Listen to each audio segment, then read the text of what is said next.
Khamenei ने बनाया कट्टर KSS अलायंस।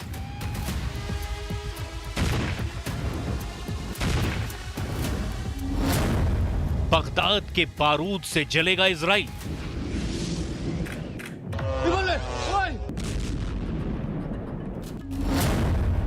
खाड़ी युद्ध में पहली बार सुपर पावर को सेटबैक।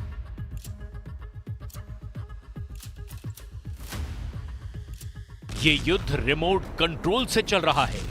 रिमोट अमेरिका के हाथ में है। सुपर पावर जहां तय करता है, बारूद वहीं बरसता है। अमेरिका जिसे टारगेट बनाता है, इजराइल उसे अगले ही एक्शन में मार गिराता है।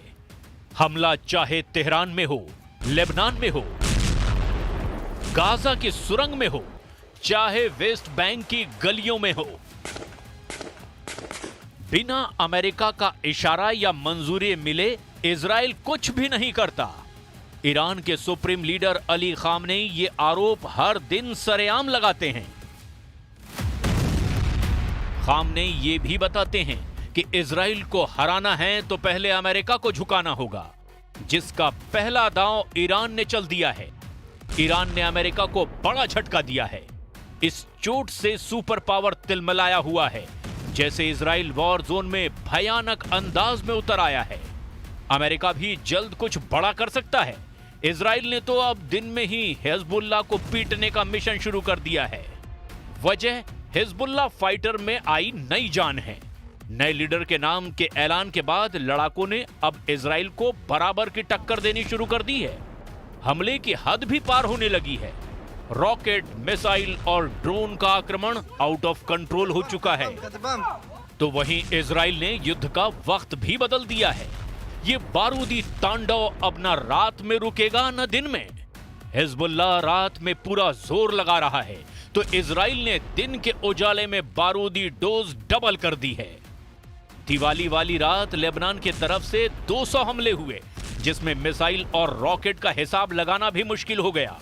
पूरी रात हिजबुल्लाह लड़ाकों ने रुक रुक कर उत्तरी इजराइल को रॉकेट से पाट कर तबाह कर दिया, जिसके जवाब में इजराइल ने दक्षिणी लेबनान में कमातियाह में भीषण बमबारी की है। इजराइल के सटीक और अचूक हमले से लेबनान में भयानक त्रासदी के दृश्य शहर शहर दिखाई दे रहे हैं। ये वो स्पॉट्स हैं जो सबसे ज्यादा बर्बाद हुए हैं। ये साउथ बेरूत का इलाका है और यहाँ पे आप देख सकते हैं इन बिल्डिंग्स का हाल क्या हुआ है। ये बिल्डिंग्स हर तरफ से तबाह हुई हैं और यहाँ पे अब अगर कुछ दिखता है वो दिखते हैं खंडर, ज़मीन बोस ये बिल्डिंग्स हुई हैं। और मैं दिखाने की कोशिश करूँगा। जो ये पूरा इलाका आप देखेंगे तो ये अब बर्बाद हो चुका है। यहाँ पे कब ज़िंदगी वापस लौटेगी उसके बारे में अंदाज़ा लगा पाना मुश्किल है। ये तस्वीरें 31 अक्टूबर की रात बेरूत में हिजबुल्लाह के हथियार डिपो पर एयर स्ट्राइक की हैं। फाइटर ग्रुप के वॉर हेडक्वार्टर को जंगी जेट से बम बरसाकर आईडीएफ ने तहस नहस कर दिया। आईडीएफ के लड़ाकू विमानों ने इंटेलिजेंस इनपुट के बाद बेरूत में हिजबुल्लाह के हथियारों की फैक्ट्री पर हमला किया। इस फैक्ट्री के पास हिजबुल्लाह का केंद्रीय मुख्यालय और कई ठिकाने भी थे, जहां से हिजबुल्लाह फाइटर दक्षिणी मोर्चे को कमांड और कंट्रोल कर रहे थे। एयर स्ट्राइक में हिजबुल्लाह का यह हेडक्वार्टर पूरी तरह से तबाह हो चुका है, जिसके बाद आईडीएफ ने इस ऑपरेशन को हिजबुल्लाह पर सबसे जोरदार प्रहार बताया है।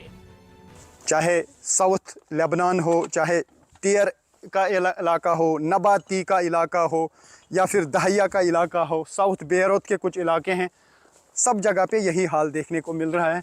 और यहाँ पे बहुत बड़े पैमाने पे तबाही हुई है और ये मैं दिखाने की कोशिश करूँगा। यहाँ पे इर्द गिर्द आप देखिए इस स्पॉट पे क्या हुआ है।